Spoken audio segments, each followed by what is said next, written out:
میرا میرا کوشچن دو سوال ہیں آپ سے یہ پوچھنا چاہتا میرا سوال یہ جی پوچھنے کا وقت ہے، آپ سوال پوچھیں۔ ہمیشہ کی طرح اہم موضوعات پر کئی سوال ہیں تو ہم نے بعض موضوعات پر سوال کلسٹر کر دیے ہیں، لیکن ان سوالوں کا جو متن ہے اس کو ہم نے ذہن نشین کر کے ان کے جوابات اس حوالے سے ہی بنائے ہیں، تو پوچھیں۔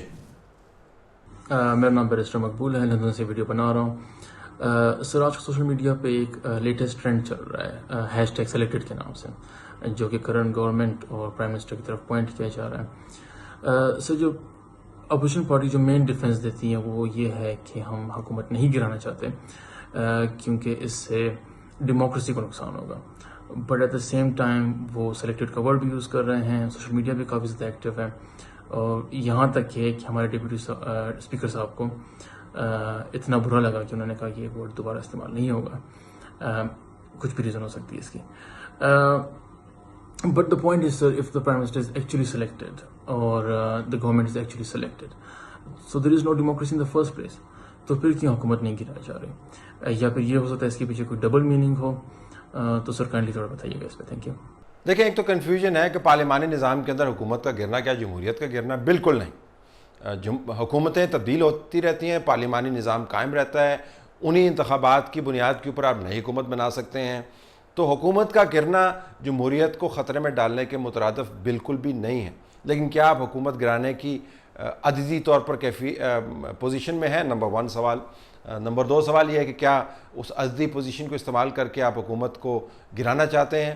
نمبر 3 کیا اس اکھاڑ پچھاڑ کے اندر آپ تمام نظام کو لپیٹنے کا خطرہ مول لے رہے ہیں؟ اس کے اوپر تجزیہ کرنے کی ضرورت ہے۔ تو جب تک ان تینوں سوالوں کے جواب اپوزیشن پارٹیز نہیں لیں گی، تو لے کر آپ تک نہیں پہنچائیں گی، تو آپ کے ذہن میں یہ کنفیوژن برقرار رہے گی۔ لیکن میں آپ کو بتا رہا ہوں کہ اصولی طور پر، آئینی طور پر، قانونی طور پر، تاریخی طور پر اور حقیقی طور پر حکومت کے گرنے کا پارلیمانی نظام کے آنے جانے سے کوئی تعلق نہیں ہے۔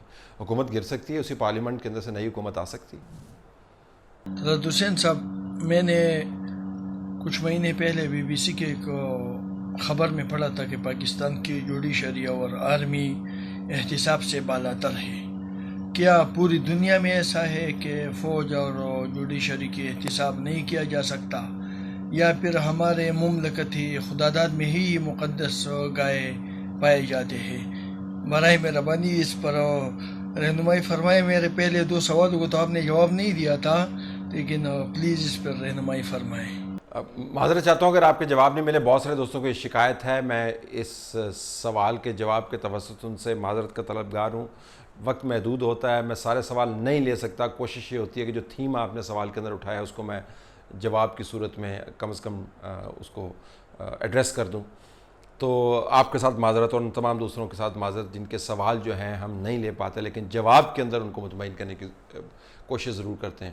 دیکھیں، ایک تو میں گزارش کروں گا کہ ہر جو BBC کے اندر چیز چھپتی ہے یا دوسرے ویب سائٹس پہ یا بین الاقوامی اخبارات میں چیز چھپتی ہے، وہ حرف آخر نہیں ہے۔ ایک تو یہ میں عمومی بات کر رہا ہوں، اس سوال کے حوالے سے بات نہیں کر رہا۔ تو BBC کے اندر بہت ساری ایسی چیزیں آتی ہیں جو آل فال ہوتی ہیں دوسرے میڈیا کی طرح، اگرچہ ان کا معیار ہمارے فیکچول معیار جو ہے ہمارے معیار سے بہت بہتر ہے، کیونکہ وہ محنتی لوگ ہیں، یعنی کہ غیر معمولی محنتی لوگ ہیں اور اپنے پروفیشن کو سنجیدگی سے لیتے ہیں۔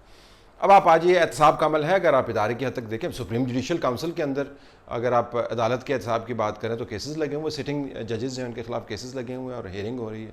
فوج کے اندر احتساب کی آپ بات کریں تو ابھی آپ نے دیکھا 2 بڑے واقعات جنرل راحیل شریف کے دور کے اندر جب واقعہ ہوا کرپشن کے ایشو کے اوپر، تو بڑے لوگوں کو سائیڈ لائن کیا گیا، سزائیں دی گئیں، اور ابھی جو اسپیناج کا معاملہ ہے اس کے اوپر سزائیں دی گئیں۔ تو انٹرنل میکنزمز موجود ہیں، لیکن جو آپ نے بات کی اس کا سیاق و سباق سیاسی ہے، اور اسی وجہ سے ہم اصرار کرتے ہیں کہ جب سیاست کے اندر ادارے اپنی طاقت کا استعمال کرتے ہیں تو سیاسی طور پر متنازع ہو جاتے ہیں۔ تو جس احتساب کی آپ بات کر رہے ہیں اس کا تعلق سیاست سے، اگر یہ ادارے سیاست کے اندر نہیں ہوں گے تو ان کے سیاسی احتساب کی بالکل بات نہیں ہوگی۔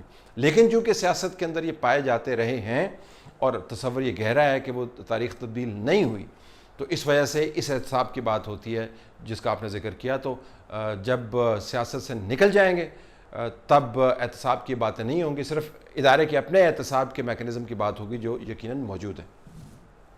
سر میں پوچھنا چاہتا ہوں کہ قمر جاوید باجوہ صاحب نے جو آج کور کمانڈر اجلاس کیا اور اس میں انہوں نے بیان جاری کیا ISPR کی طرف سے کہ ملک اب ترقی کی راہ پر گامزن ہے، معیشت بہتر ہو رہی ہے، مضبوط ہو رہی ہے، تو وہ کون سی معیشت اور کون سی ترقی ہے جو ہمیں نظر نہیں آ رہی اور ہمارے اداروں کو نظر آ رہی ہے؟ کائنڈلی اس کے اوپر ذرا روشنی ڈال دی۔ دیکھیں ایک اہم فورم ہے، اس کے جو سربراہ ہیں وہ پاکستان کی ریاست کے اداروں میں سے اہم ترین ادارے کو ریپرزینٹ کرتے ہیں، ان کی ایک اپنی رائے ہے، ان کی ایک اپنی اسیسمنٹ ہے۔ اگر وہ سمجھتے ہیں کہ معاشی طور پر پاکستان استحکام کی طرف گامزن ہے تو انہوں نے کوئی بیس استعمال کی ہوگی، اگرچہ جو آپ نے سوال کیا اس کے اندر یہ بات واضح ہے کہ آپ بطور پاکستانی اس اسیسمنٹ سے اتفاق نہیں کرتے، اور بہت سارے ایسے حقائق ہیں جو ہم نے اپنے STH کے اندر بھی بیان کیے ہیں جو اس اسیسمنٹ کو سپورٹ نہیں کرتے۔ لیکن اس سے مراد یہ نہیں ہے کہ یہ اسیسمنٹ غلط ہو سکتی ہے، مکمل طور پر غلط ہے یا حقائق سے ماورا ہے۔ عین ممکن ہے وہ دیکھ رہے ہوں کہ ٹیکس نیٹ جو ہے وہ اس کو بڑھانے کی کوشش کی گئی ہے، بینامی جائیدادوں کے اوپر کریک ڈاؤن کیا گیا ہے، سعودی عرب سے تیل آ رہا ہے، انٹرنیشنلی ہمیں فنڈنگ ہو رہی ہے، چائنا جو ہے وہ CPEC کے اندر مزید انویسٹ کرنا چاہ رہا ہے۔ ہو سکتا ہے ان کے پاس اپنے بیرومیٹرز ہوں جس کی بنیاد کے اوپر انہوں نے یہ تجزیہ کیا ہو کہ پاکستان کی معیشت جو ہے وہ صحیح سمت پہ جا رہی ہے، لیکن چونکہ معیشت کا تعلق سیاست سے ہے اور سیاست کا تعلق PTI سے ہے جو ایک متنازع حکومت کو رن کر رہے ہیں، تو اس بیان کی تشریح جو ہے وہ سیاسی پیراہمی ہوگی جو ڈینجرس ہے، لہٰذا یہ کرنے کی ہمارے خیال میں ضرورت نہیں ہے۔ لیکن وہ ایک فورم سے ایک رائے کا اظہار ہوا ہے، وہ ان کی اپنی رائے ہو سکتی ہے، آپ کے پاس حق ہے آپ اس سے اتفاق نہ کریں۔